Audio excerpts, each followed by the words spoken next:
Corlys Velaryon stood by the windows of the driftwood throne, his keen eyes scanning the harbor of high tide where his mighty warships bobbed on the dark green waters.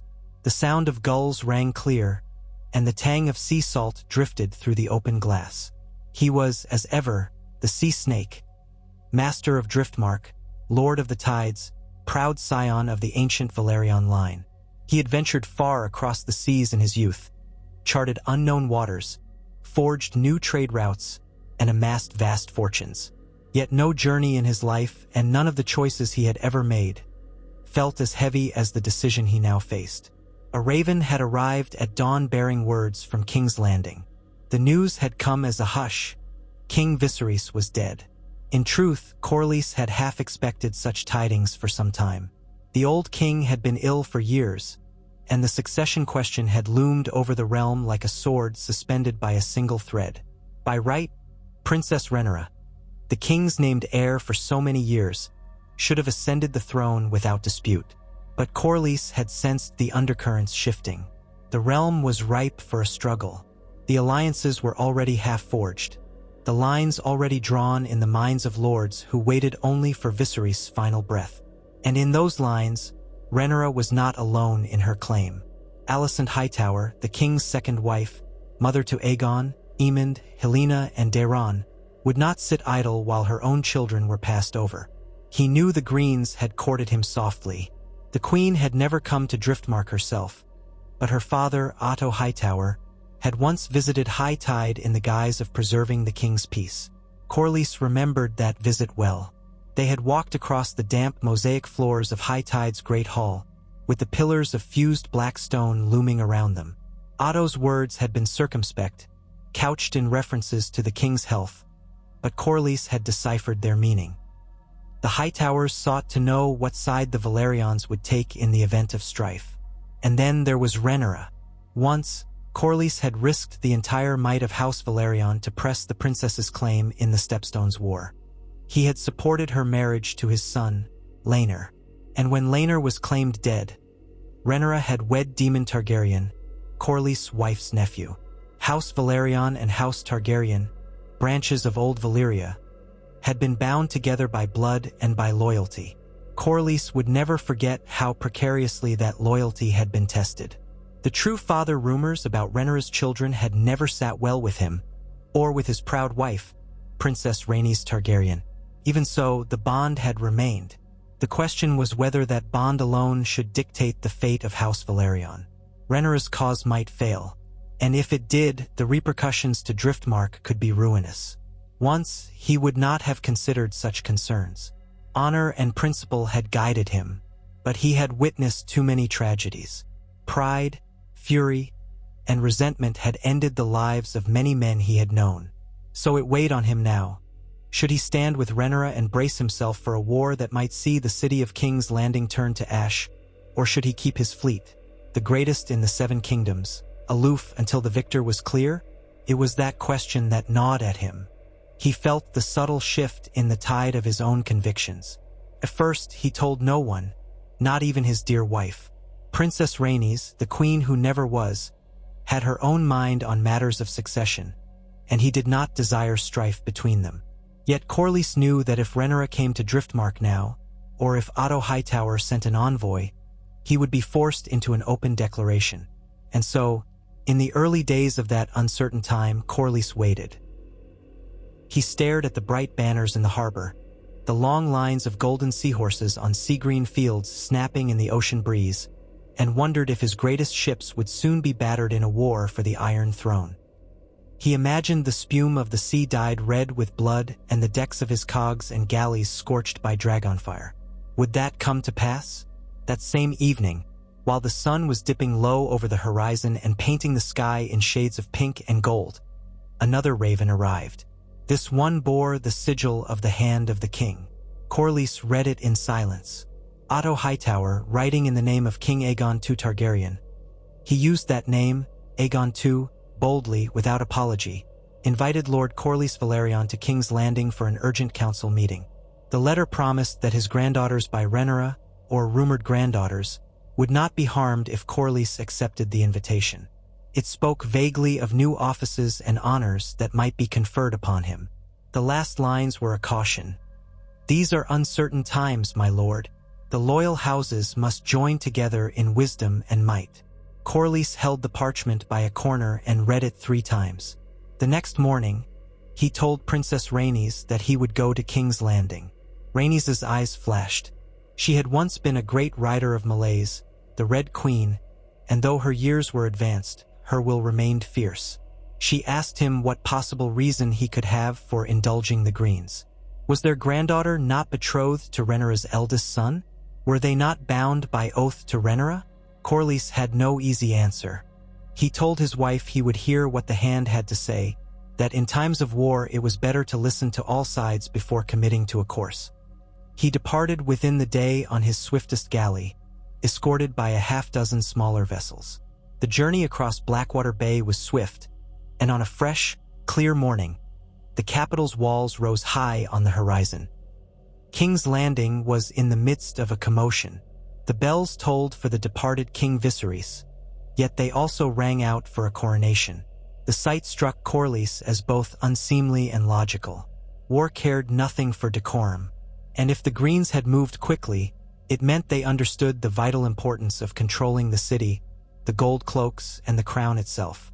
If they had done all this, they had likely also made efforts to ensure Storm's End, Casterly Rock, and Old Town were with them. 3 powerful seats that could shift the balance of the realm. In such a climate, how would Rhaenyra muster enough support? The Sea Snake walked up the broad steps of the Red Keep in silence. The outer ward was under heavy guard, with knights and men-at-arms bearing the royal dragon standard, the gold and green of House Targaryen, now distinct from the black and red that Rhaenyra's followers would soon flaunt. The great courtyard, once more or less open to lords and ladies, was swarming with Hightower guards. He recognized faces from Old Town's retinue and the personal men of the Queen's father. Servants rushed about, and the entire place seemed on edge, as if war might erupt at any moment. In the distance, over the high, stony walls, the stables bustled, the newly arrived horses whinnying, stamping their hooves. The air was thick with tension and smelled of sweat and fear and a glimmer of triumph among the Greens. When Corlys was finally ushered into the council chambers, Otto Hightower himself stood waiting by the massive table. The council was not entirely assembled, but a few key figures were there. Lord Jasper Wilde, called Ironrod, now the Master of Laws under the Greens. Ser Tyland Lannister, newly named Master of Ships, a title that Corlys had once held but with far more competence in his own mind. And of course Ser Criston Cole, the Lord Commander of the Kingsguard, the Kingmaker, standing tall and hard-eyed near the Hand. They greeted Corlys politely. He returned the greetings with measured calm. They insisted he eat and drink, but he refused, stating that the day was too grave for feasting. Otto nodded as if he understood perfectly. So it was that Corlys first learned of how the Greens had quickly crowned Aegon in the Dragon Pit. The Privy Council that had convened in the small hours after Viserys' passing had, according to Otto's account, followed the late king's final wishes. Corlys had to summon all of his self-control to hold back a snort. He knew this was false. Still, he listened. They spoke of how the ceremony had gone, how the people had cheered Aegon the King as he lifted Blackfyre for them all to see. They made no mention of Rhaenyra's rights. Then came the real reason for Corlys' summons. Otto told him that King Aegon desired to mend old wounds. Aegon was mindful of how House Velaryon had been neglected in the past, or so Otto claimed, and thus offered Corlys not only a restoration of all titles but also a new seat on the council. A betrothal between Corlys' granddaughter Baela and one of Aegon's younger brothers was also hinted at, and in a lowering of his voice, Otto let slip the suggestion that if Corlys refused, the Greens would make other arrangements regarding Driftmark and its seat on the Narrow Sea. Corlys realized then that the Greens' hold on power, while swift and sure in King's Landing, remained tenuous across the realm. If Corlys refused them, he might well see half of Westeros rise at Rhaenyra's side. The Sea Snake also knew that Rhaenyra was newly delivered of a babe on Dragonstone. The news had traveled to him, whispered by his own sources. That babe had been born too early and had not survived. But in the immediate aftermath, Rhaenyra would be in no state to rush to King's Landing. Likely, she was grieving. The Greens understood that every day mattered. If they secured Corlys Velaryon, master of the Narrow Sea, they would have the final advantage of sea power. If they failed to secure him, Rhaenyra might swiftly blockade the capital, choke off trade, and open the realm to 1,000 perils. The Greens could not afford that. Yet from Corlys' vantage, what could Rhaenyra afford? The princess needed the fleet more desperately than the Greens did. And if she did not have it, how might she respond? With dragons, yes, but a blockade was most efficient by sea. If Rhaenyra were forced to rely solely on the fear of dragonfire, it might alienate lords who did not wish to see their lands scorched. Gradually, Corlys' mind began to see a terrible shape forming, as if the tide had gone out and revealed the rotting hull of a ship long submerged.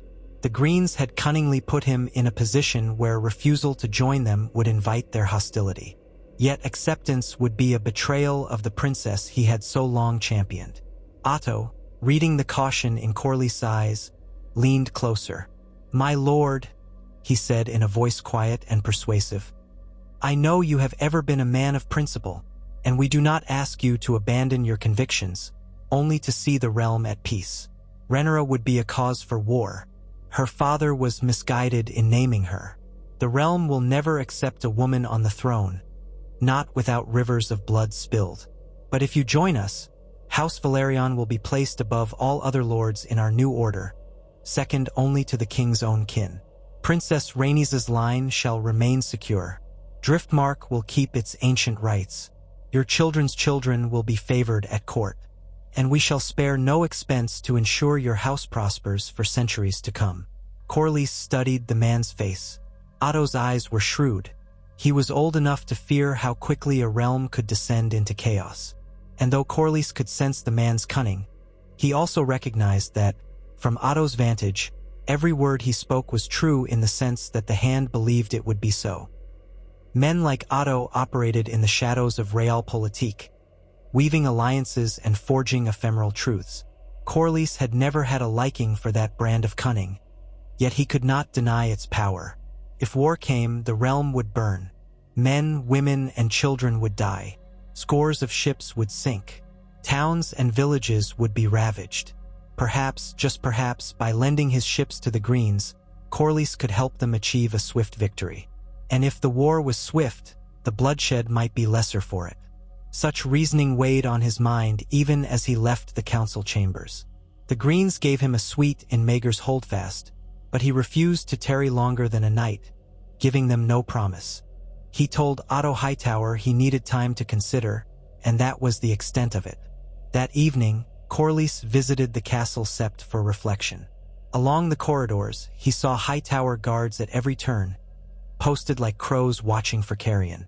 Candles glimmered in the high windows, and from the yard came echoes of the training yard and the stamping of restless horses. The city outside was uneasy, with rumors swirling that Rhaenyra would arrive on Dragonback at any moment, that the Targaryen children of both lines would be set upon one another. In the sept, Corlys found only gloom. The crystals scattered the candlelight into fractals, and he stared at the statue of the warrior for a long time, asking for a sign. None came. Later that night, an unexpected visitor arrived at his door. Alicent Targaryen, the Dowager Queen. She had come alone, or so it seemed, though Corlys suspected guards lingered unseen in the corridor. He invited her in, curious about her intentions. The queen was dressed simply in green with a high collar of black lace. She did not mince words. She spoke softly, acknowledging that House Velaryon had been dear to King Viserys, praising Corlys' service, but also insisting that the time for illusions was over. Rhaenyra would take the throne only by forcing a rebellion upon the realm. "Think of the small folk," she implored. "They do not care who sits the throne so long as bread is in their bellies and their children safe. How many will die if Rhaenyra fights a hopeless war? If she chooses to come to terms, we might find a way to keep her safe. But if she persists, we shall not let the realm burn for her vanity." The language pricked Corlys' pride, referring to Rhaenyra's cause as vanity. Yet he held his tongue. Alicent's words were reminiscent of Otto's, though touched with a mother's desperation. She feared for her own children, She would not risk them being overshadowed by Rhaenyra. Corlys saw through her. He thanked her politely and escorted her back to the door. When she left, he stood in silence for a time, the torchlight flickering on the stone walls. The next morning, he departed King's Landing with his retinue, still uncommitted. Yet the seeds had been planted. Upon his return to Driftmark, Corlys found Princess Rhaenys waiting. She was in the great hall, speaking with Maester Herodon. The moment he stepped in, her eyes locked on him. He bowed stiffly, aware that all eyes were on them. The princess dismissed the maester and any bystanders. In private, she demanded to know what the Greens had offered. Corlys told her every word, calmly, leaving nothing out. When he was finished, Rhaenys' jaw tightened. "This is treason," she whispered. "Even to entertain it. Is it treason to wish to spare the realm from a war that will fill the seas with corpses?" Corlys asked, his voice low yet resonant in the echoing hall. "You heard the stories. The princess is crowned at Dragonstone with her father's crown. But the Greens rule in King's Landing with the swords and the gold. Must there be a reckoning from which no one recovers?" Rhaenys' anger flared. "Were you not always the man who championed her cause? Was it not you who demanded she be named heir, who risked everything for your own children's place in the line of succession? Or has that changed now that it's time to uphold those convictions with steel?" He felt the sting of her words.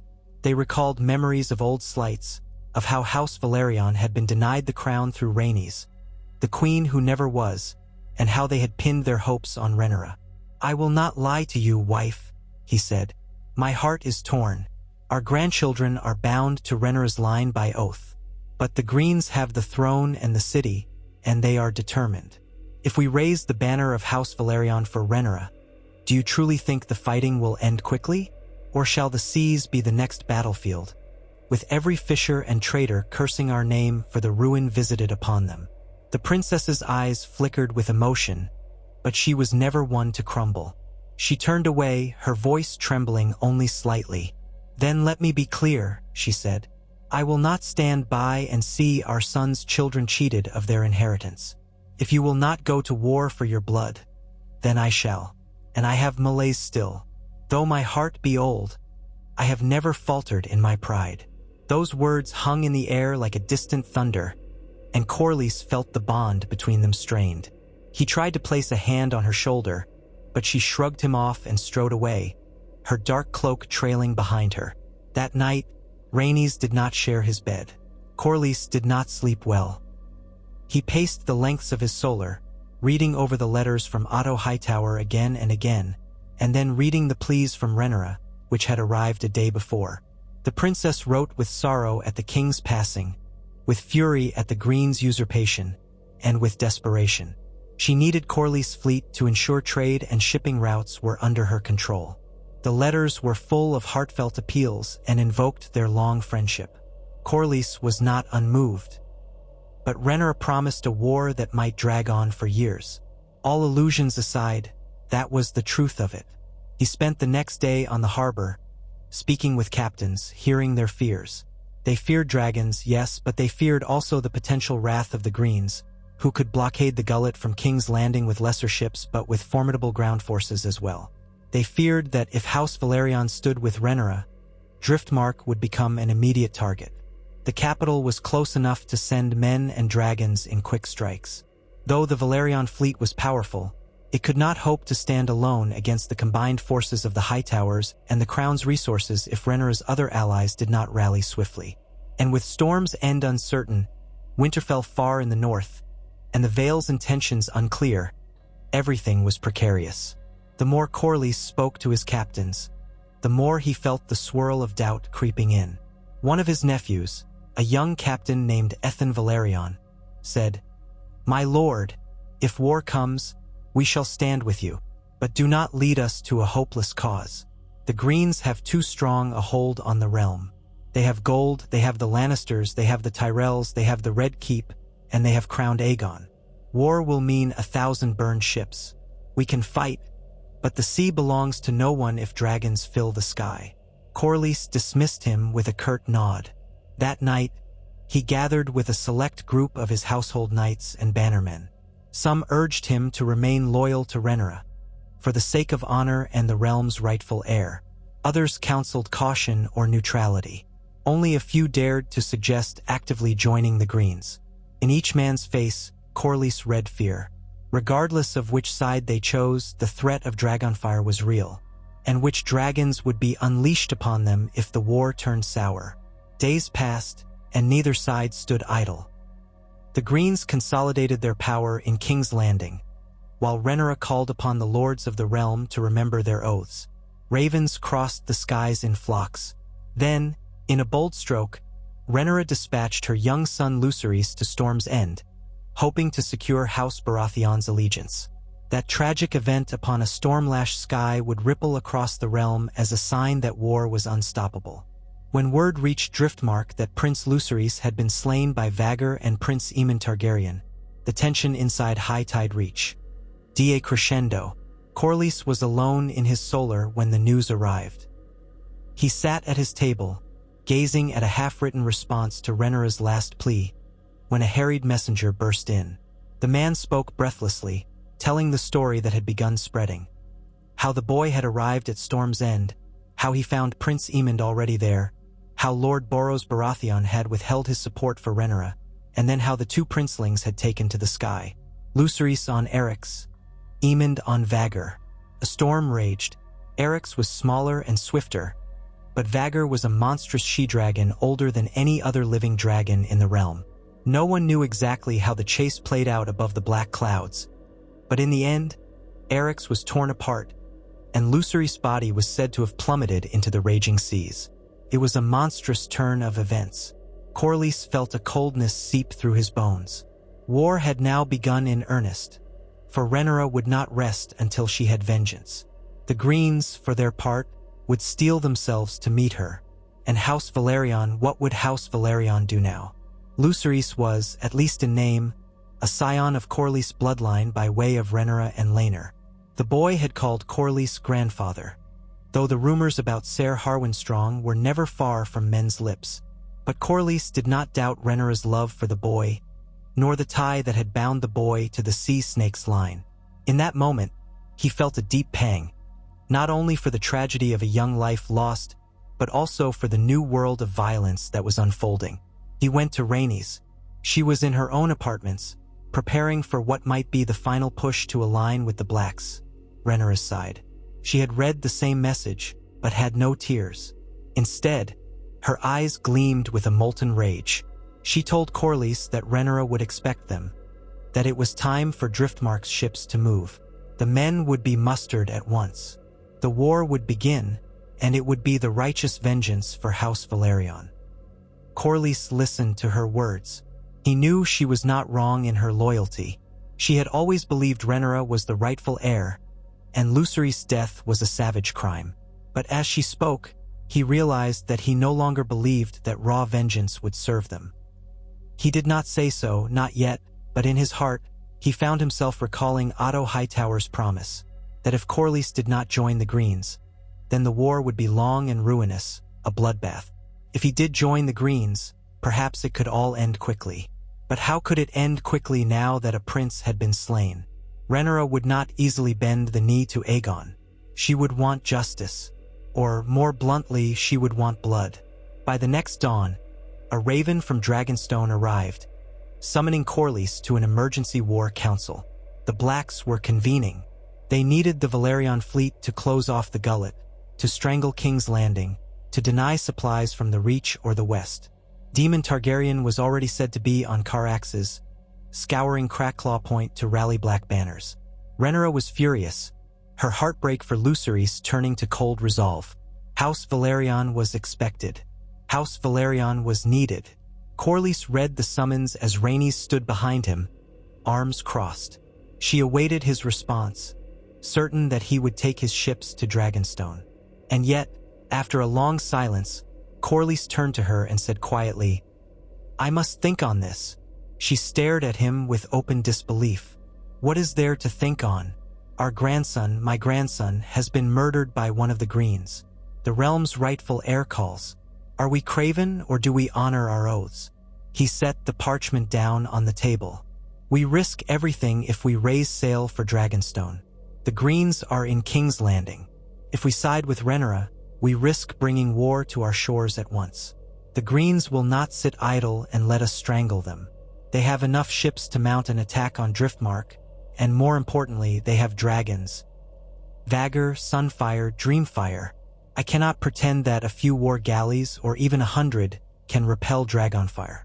Our island will be turned to ash, and all our men will perish in the flames." Rhaenyra's nostrils flared. "So you would hide behind your walls and watch while your own kin are butchered?" He felt the condemnation in her words, but he also felt a surge of anger. Was it not his duty to protect the men and women of Driftmark, the legacy of House Velaryon? He turned away from her, staring out the window at the whitecaps of the sea. "We are too close to King's Landing," he murmured. "Too close to the seat of power. Whatever choice we make, we are in the path of a storm. I must decide in which harbor we can best ride out that storm." She approached him from behind, voice trembling. "Once, you told me that we Velaryons chart our own course, no matter how treacherous the seas. Now you speak of bending to the Greens, those who took my birthright, who have slain our grandson, and who would see Rhaenyra robbed of her throne." Corlys turned, meeting her gaze. "I have not said I will bend. I only said that I must think. There is more than one way to protect what is ours. And if we do not weigh every advantage, every risk, we could lose all. I can promise you this. I will do what is best for House Velaryon." Those words were a wedge. That night, Rhaenys took Meleys and flew to Dragonstone without Corlys' approval or knowledge. She left a single parchment on the table in his solar. "I will fight for my family. The sea snake may do as he pleases." Corlys found it the next morning, his heart sinking at the sight of her signature. She had taken many knights with her, men loyal to her, and she had severed something in their marriage that had been as unshakable as a rocky coast for decades. By midday, half of Driftmark's main harbor was left with skeleton crews. The men who had pledged themselves to Rhaenys had taken smaller ships to cross the short distance to Dragonstone. Word soon spread that the queen who never was had pledged House Velaryon's full support to Rhaenyra. But Corlys had not given that order. Indeed, many captains and knights remained on Driftmark, loyal to Corlys as their lord. Confusion reigned for a short time, with neither side sure what House Velaryon's official stance was. Would the full might of the Velaryon fleet answer Rhaenyra's call? Or would it remain in port? Or would it sail under the green banner? Corlys summoned the men who remained loyal to him. He told them that House Velaryon would remain neutral, temporarily. He insisted that no one sail without his direct order.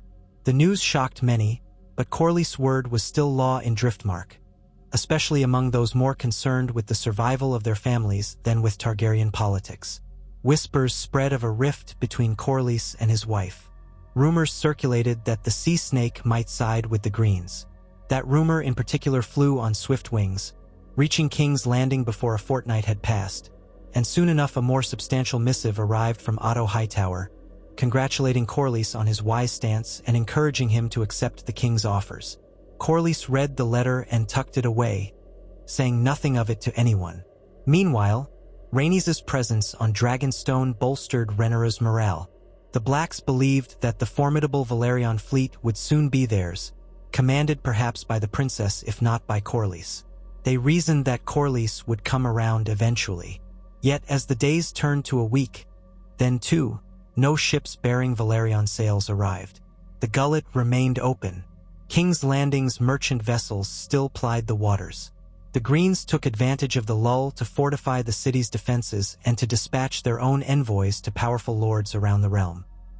The war had not yet exploded into full-scale conflict, but all men knew it was only a matter of time. In Driftmark's castle of high tide, Corlys wrestled with his conscience.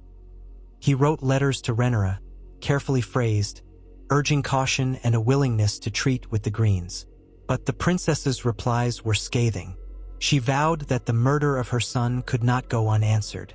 She demanded Corlys' absolute loyalty, reminding him of the vow he had sworn to defend her rights as heir. She said that if he would not come willingly, she would find a way to claim the ships by force. That last threat stung Corlys deeply. Did Rhaenyra truly think so little of him? Did she think that the men of Driftmark would fold at the sight of a dragon, forgetting all bonds of fealty to their lord? He did not believe it, but he saw the cracks forming. The tension only mounted when a small fishing fleet from Dragonstone sailed into Driftmark's waters without permission, claiming they were in pursuit of smugglers or spies. Corlys ordered them to withdraw, and a standoff ensued in the harbor. No blood was shed, but the incident spread further ill will. Rhaenys from Dragonstone wrote to Corlys personally, blaming him for letting the Greens move freely in the narrow sea.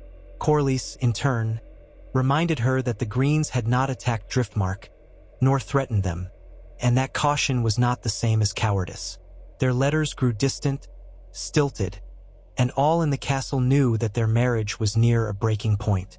Months passed in this uneasy stalemate. The dance of the dragons took shape in scattered skirmishes across the realm, from the Riverlands to the western coasts. But the narrow sea remained curiously calm. When Rhaenyra's son Jacaerys flew north to treat with the Vale, White Harbor, and Winterfell, he carried no escort of Velaryon ships. When Daemon Targaryen took Caraxes to Harrenhal, he went alone.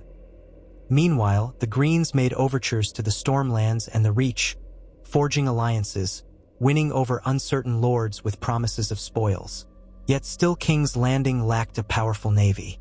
They had a token fleet, partially built up from the Royal Fleet in Blackwater Bay, partially from Lannister ships, but it was nowhere near what Velaryon could offer.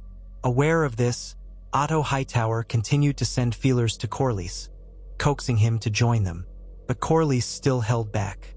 What truly pulled Corlys toward the Greens was the sense that, with Rhaenyra's reliance on draconic might, the war would ravage the small folk beyond measure. The Greens, ironically, were no less likely to use dragonfire if pressed, but at least they already held the city and the institutions of the crown.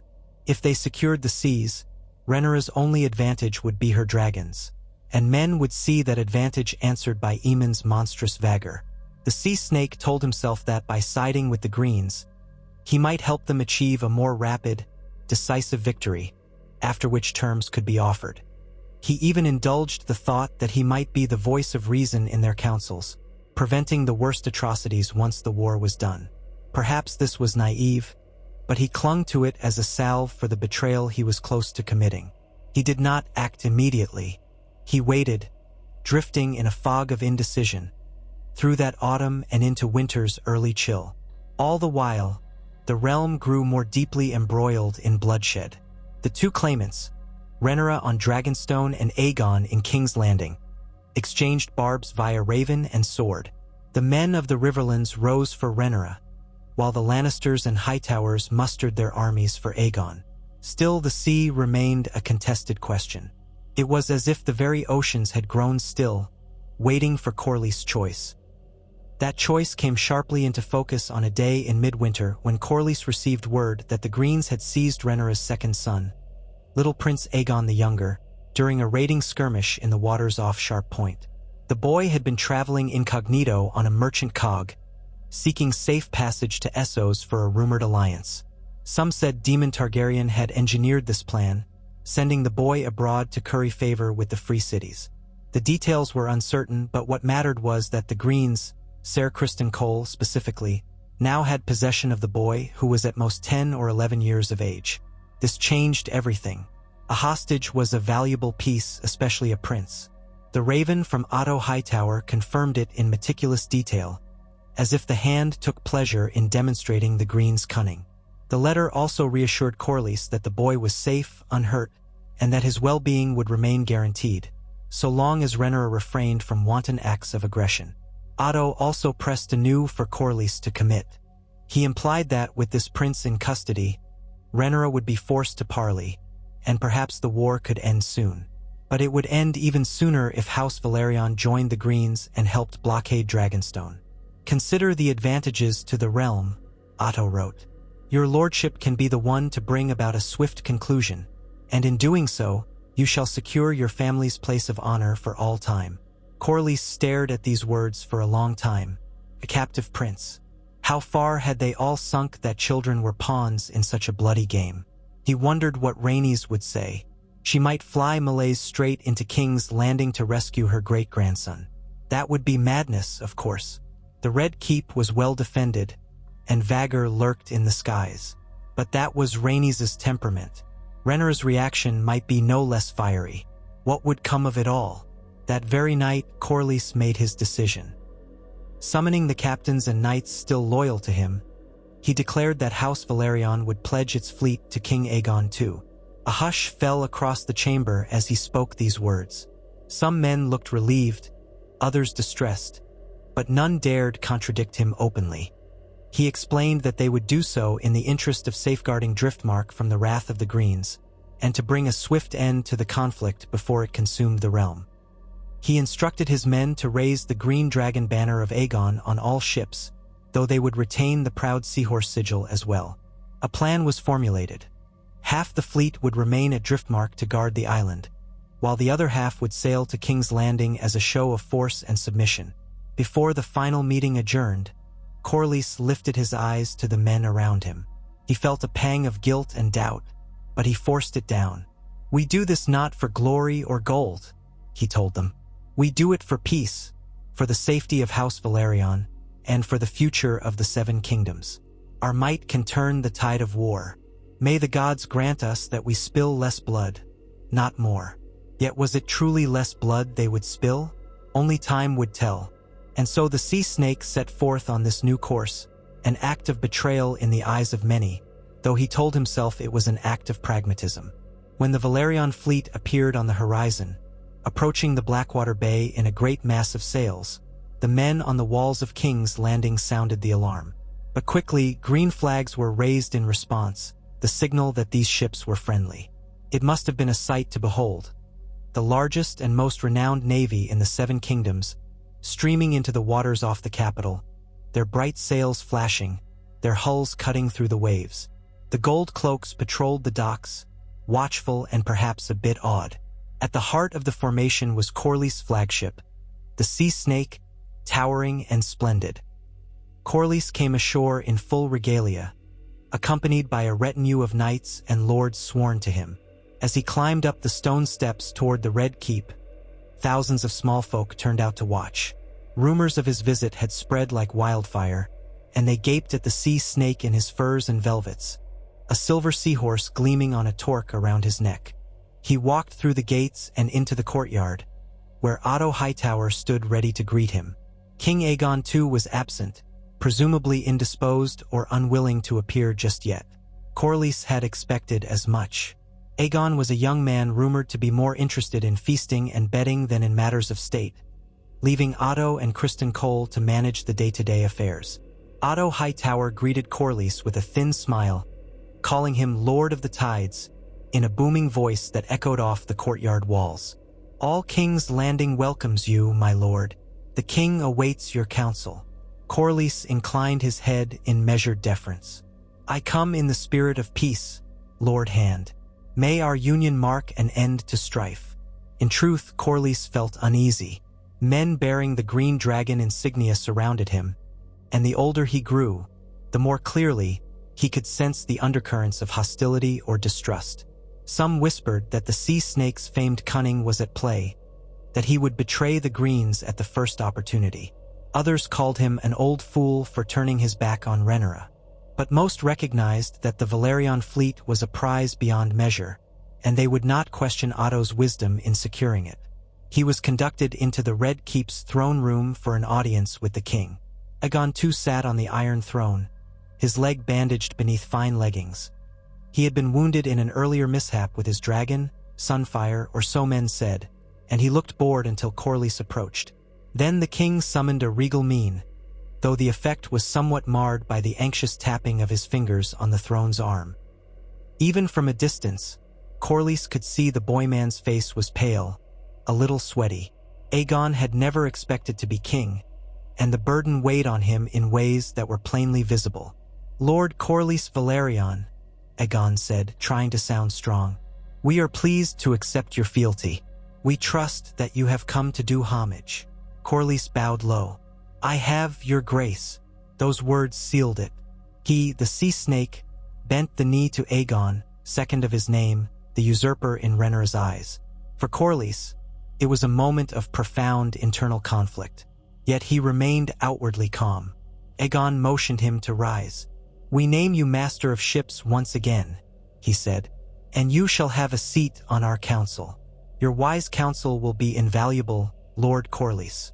Together, we shall end this war before it truly begins."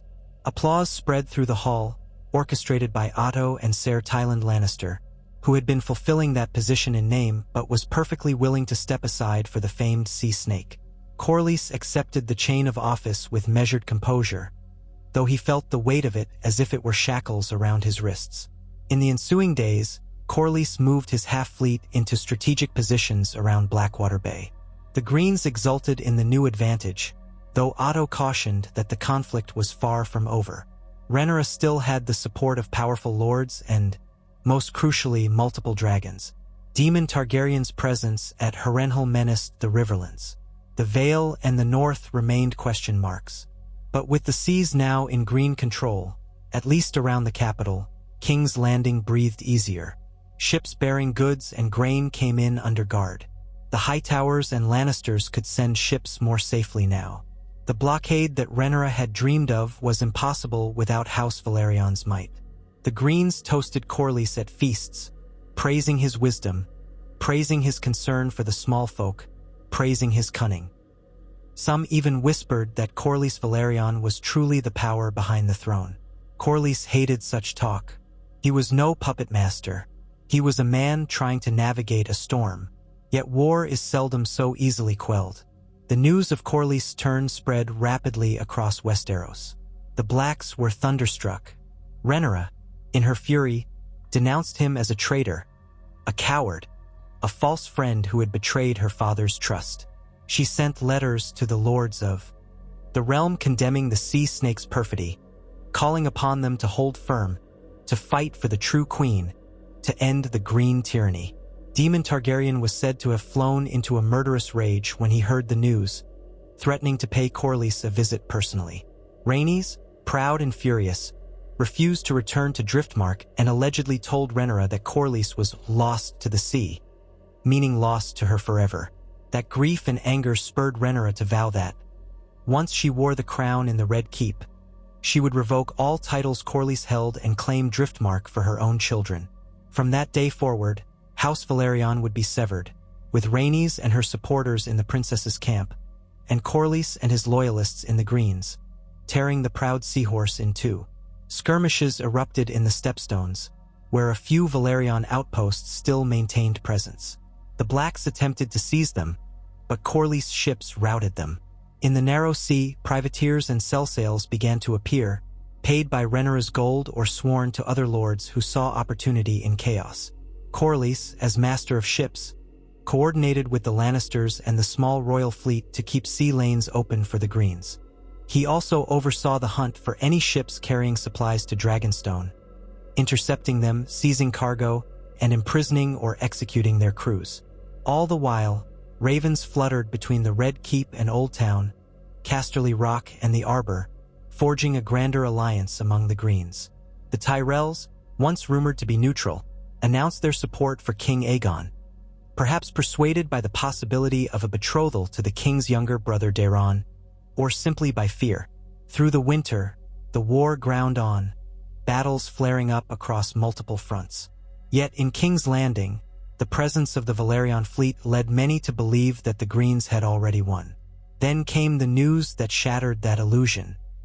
Rhaenyra herself had taken flight from Dragonstone on the back of Syrax, accompanied by her son Jacaerys on Vermax, and together they had struck at the small green garrison in the Rose Road region, burning a handful of storehouses that fed the capital. They had done so swiftly, then vanished before the Greens could muster a defense. Though the material damage was limited, the psychological blow was considerable. No navy, however large, could stop dragons from flying inland. King's Landing trembled, remembering that Balerion the Black Dread had once melted Harrenhal's mighty towers. If Rhaenyra or Daemon brought their dragons to the city, the walls would provide little shelter. Vhagar was still the Greens' greatest asset, but Aemon seemed more intent on personal vengeance than on strategic strikes. Rumors claimed he wanted to face Daemon Targaryen in single combat. So the city lived in fear, uncertain if the next day might bring dragonfire raining down upon them. Corlys watched the sky warily, knowing that if Rhaenys came with malaise to exact personal vengeance, he could do nothing to stop her. All the while, tensions rose in the Red Keep. King Aegon indulged in feasts and pleasures to hide his anxieties, leaving Otto Hightower, Ser Criston Cole, and Corlys to chart the course of war. Alicent, the Dowager Queen, divided her time between piety in the Sept and frantic worry for her children. Aemond One Eye was away half the time, patrolling the skies, hungry for a dragon duel. The court was a nest of vipers, with ambitious lords and ladies jockeying for favor. Corlys found himself missing his wife's forthright honesty, missing the laughter of Rhaenyra's children. But that was the path he had chosen. At council meetings, he clashed with Ser Criston Cole, who advocated a daring strike on Dragonstone using the Velaryon fleet to transport ground forces. Corlys argued that any attempt to land men on Dragonstone would be suicidal so long as Rhaenyra's dragons nested there. "We can hold the seas," he said, "but the skies are beyond our reach." Criston, never one to hide his contempt, sneered that Corlys was afraid. The sea snake retorted that he merely cared to avoid throwing away good men in a doomed assault. Otto Hightower, ever the mediator, decided in Corlys' favor, preferring to starve Dragonstone of supplies and force Rhaenyra's hand. So the stalemate dragged on, each side hoping the other would break.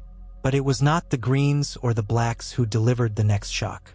A band of Sellswords landed on Crackclaw Point, raiding in Rhaenyra's name, but likely seeking only plunder. They seized a fishing village, looting, burning, and carrying off women. Word reached King's Landing, and Corlys was ordered to dispatch ships to intercept them. He did so, but by the time the royal galleys arrived, the Sellswords had vanished into the dense bogs and forests of the region. More outrages followed. The realm was descending into chaos, with outlaws and opportunists thriving in the breakdown of royal authority. As master of ships, Corlys tried to maintain order along the coasts, but there were endless miles of shoreline, and nowhere near enough loyal men to patrol them all. Letters poured in from the western lands, from the Reach, from the Riverlords, from the Vale, each containing news of battles or demands for assistance, or pleas to confirm the rightful king or queen. Corlys sorted through them grimly, fully aware that each raven was a sign of how far the realm was from any notion of peace. Occasionally, a voice of reason from a neutral lord would arrive, urging negotiations between the Blacks and the Greens, but neither side was willing to compromise on the question of the Iron Throne or the matter of vengeance for Lucerys' death. And with the boy Aegon the Younger still a captive in King's Landing, Rhaenyra had no reason to trust any overture from the Greens, nor they her. At times, Corlys entertained the notion of orchestrating a grand meeting, bringing Rhaenyra and Aegon together in some safe, neutral place. But who would guard such a meeting? Who would ensure that no dragons descended in a hail of fire? The realm had lost faith in courtesy.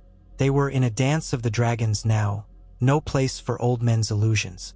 And so Corlys continued to do the Greens' work, intercepting Rhaenyra's supply ships, coordinating coastal defenses, trying to gather intelligence on demons' movements in the Riverlands. Each night he slept less, haunted by the fear that Rhaenys might appear in the skies, determined to burn him alive for his betrayal, or that Rhaenyra's men might slip a dagger between his ribs. Then, one chill dawn, as Corlys stood on a tower balcony overlooking Blackwater Bay, he saw a black shape in the distance. It was not a dragon, but a swift war galley flying the Velaryon seahorse. Confusion flooded him.